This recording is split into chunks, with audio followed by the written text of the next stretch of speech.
Hey, Songtown, we're back. I'm Clay Mills here with Marty Dodson. We have 5 things you'll never hear pro songwriters worry about. All right, you want to kick us off? Oh, I will. Let's call this segment Opening Doors. Okay. So there's a great bass player who said something one time that I really love. He said that most musicians and songwriters need to spend less time looking for opportunity and more time being worthy of it when it comes. And I see that a lot, that when I was starting out, and I know that a lot of our Songtown members feel this way, is when we're starting, we're so concerned about how can I get my song to someone, to an artist or to a record producer or to a publisher, and you're so obsessed with how you can get your songs to someone. And it's very hard to understand what we come to understand later as pro writers, that those doors will open when we are ready for them to open. Yeah. When we have killer songs, somebody is going to hear that song, give it to their next door neighbor who's going to give it to their buddy who's a record producer, and the next thing you have a song that's out into the world. Those things happen when your songs are ready for that to happen. And so I know it takes a lot of luck for those opportunities to come along, but at the same time, learning to be a great songwriter, learning to be so good that they can't say no to you, that's what you need to focus 100% of your time on. That's it. That's all you need to worry about. I promise you the rest takes care of itself. Yeah, I always tell people it's much easier to get a great song heard than it is to just get heard as an amateur. You know, Yeah. if you have a great song, you'll have more publishers wanting it than you can even deal with. Yeah, and we've said this before, and we got a lot of comments, and well, you guys have already made it in the music business. I spent 20 years trying to get into the music business and do this professionally. So for those 20 years, my mental, outlook was not right. And so when I started figuring out these things, like, no, I got to focus on writing better songs, that's how I broke into the music business. So I can only tell you from my experience, and pretty much everyone I know that has made it as songwriters and artists will tell you that it didn't happen until they had the song. You know? And we have a lot of people saying, I just need a publisher. I've got to have a publisher. And, every now and then I'll say, well, what's a publisher going to do for you if you don't have a hit song? Right. They're like, well, and their mental attitude is that that'll fix everything. If I got a publisher, it fixes everything, and magically all my songs get recorded, and I'm better, And so, we worry about writing a song that's worthy of the opportunity. So if I get a chance to pitch something to Kenny Chesney, it better be worthy of the opportunity, or he's going to shut down that channel of me being able to pitch songs to him. You pitch a few bad songs, and you're not going to be able to pitch any more songs to whoever. Whatever artist. Number 2, I don't ever worry about somebody stealing my song. Absolutely. And I think that's, a common misperception. My first publisher used to jokingly tell me, like, well, you need to write it so good nobody could possibly steal it and do it better, Yeah, you want to write it so good they can't do it better. Right. And so they're not even going to try. Yeah. And, so if I have a title that's really unique, maybe I don't play that out at writers' nights and things like that because you can't copyright a title.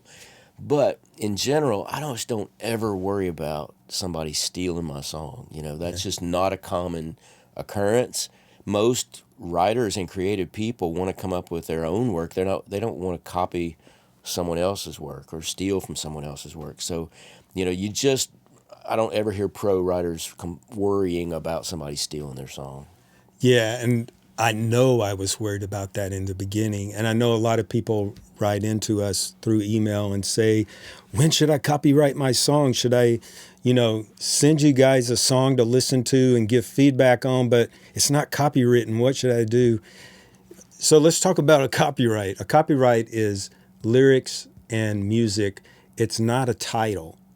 So you can't even copyright an idea.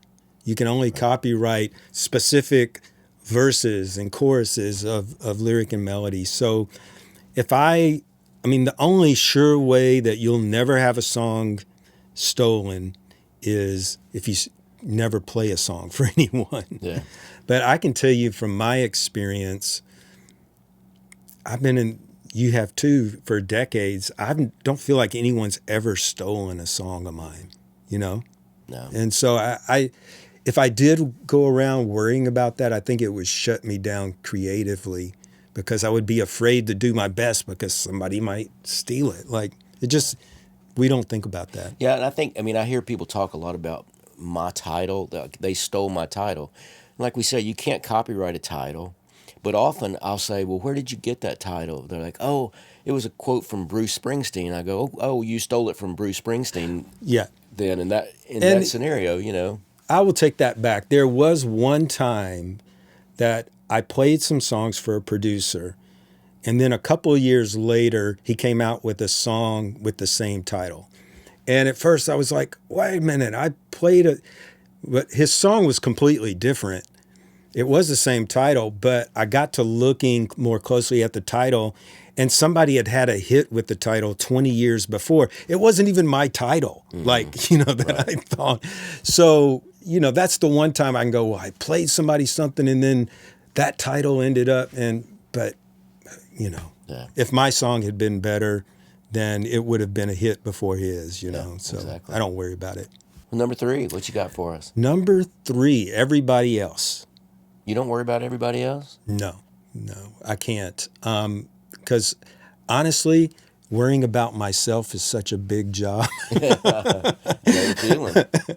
But no, I mean, it's so hard today. When you and I were coming up, we didn't have to deal with social media. And today, man, you log on and then immediately you see this whole string of people's highlight reels. I won this award for best song in Oshkosh, Alabama. And it's like, and you're going, just after a few minutes, I'm like, if I do that, I'm going to be depressed because, it feels like when you're doing that scrolling that things are happening for everyone else. Right. But often, here's the trick. Often when things aren't happening for you, that's a period where you're planting seeds, you're doing the work. And they're going to pay off down the road if you're diligent about doing the work. So I look at it like this is a growing season if nothing's happening, and I stay focused, and eventually things turn around, or they haven't to this point. Yeah. There was a point in my career where I guess I was going through a little bit of a lull in activity, and some of my friends were really taking off and having a lot of activity. And when I felt that little bit of jealousy creep in, I would always just try to turn it into being happy for them. And so even today I try to, if one of my friends has something great happen, I try to be the first to congratulate them. Yeah. And tell them I'm excited for them. And the way I look at it too is if people around me are succeeding, that's good for me. You're in good company. If my friends are succeeding, that's awesome for me. So I don't worry about if they're having more success than me or that I'm ahead of the game or whatever. That's just something I never spend time on. So if your best friend knocks you off one of your songs off an album, you're happy for him. I've had that happen, and that was hard. Yeah, and that was hard. But yeah, I did. I'm like, you can be two things. You can be disappointed and be happy for someone else, even if they knocked your song off a project because they had a better song or they had a song that the artist liked better than yours. Exactly. Yeah. The next one for me is I don't worry about yesterday's song. I'm thinking about what I'm going to do today, or I'm thinking about what I'm going to do next week. I look forward to the things I've got coming. And, I pitched yesterday's song if it's great, and, all my songs if they're great, but I don't spend time dwelling on what I've done in the past. I try to keep looking forward and moving forward, and I found that that's been really helpful for me. Yeah. Number 5, writing up. Now, we've talked about this before, but I think we need to talk about it even more.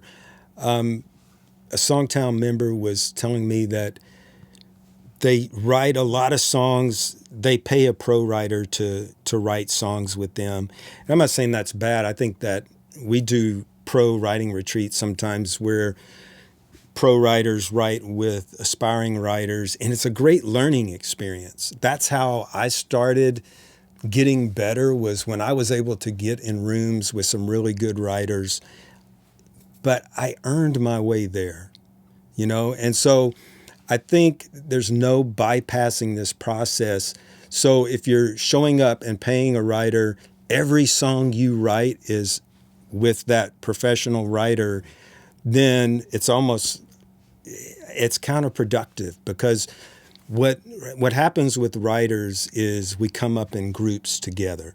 So you find your peer group, you find the people that you work well. One person in that group gets something good happening and it pulls the whole group up. Very rarely does it ever pay off where you just start writing with the people at the top and you become like I've never seen that in my experience. Have you ever seen that? No. Yeah, this idea of I've got to write up with somebody bigger and better and more successful than me, it's not how the business works, No. So if you do get an opportunity to write with pro writers, look at it like, okay, this is a learning experience. That's how I did when I first, got my first publishing deal and they hooked me up with a Hall of Fame writer. It's like, I had to learn a lot in that session, because it became apparent immediately, this person knows how to write a song, and I don't necessarily. I had some talent and I had written some good songs, but this dude writes a great song every day. It's on a different level, and so that's what, learn from that experience, but also find the people around you to write with, that you can come up together. Find an artist. If you're a writer, find an artist. If you're an artist, find a writer that you can work with. Find a producer if you're an artist and that does tracks, and, put your team together. I think that's where you'll have the most success. Yeah, and I think if you're continually looking of how you can write up, it's kind of like you're in high school and you go, okay, I'm only going to go out with the homecoming queen. No one else, So you're going to be sitting at home. If you're the typical guy, everyone can't go out with the homecoming queen. Right. and you're going to miss the opportunities of people that really like you and that would go out with you, would love to be with you, because you're trying to get this almost unattainable thing. And so what I see a lot of times is the people that are doing that they're ignoring the people around them that are super successful, right? Because they're looking over their heads. We had the artist Gail and Sarah Davis were in Songtown, and there was a lot of people that I tried to connect with them, and they were like, "Oh, well, they don't have anything going on," and then they write, one of the songs of the year in pop world, and so we can real easily overlook people that we got great access to and that we could rise with if we're always just looking above, trying to see how we can maneuver into some opportunity that maybe we're not even ready for yet. Yeah, and Gail and Sarah Davis didn't write just, a song of the year. They wrote the freaking biggest pop song in the world a couple of years ago with ABCDEFU. Yeah. So, yeah. There you go. Thanks for joining us. We'll see you next time. Cheers, y'all. Right on. Hey, thanks for watching. If you appreciate the content, hit the subscribe button and help us grow. Shout out to Sweetwater Music. It's where Marty and I get all our musical gear. Great people. We'll see you guys around town. Right on.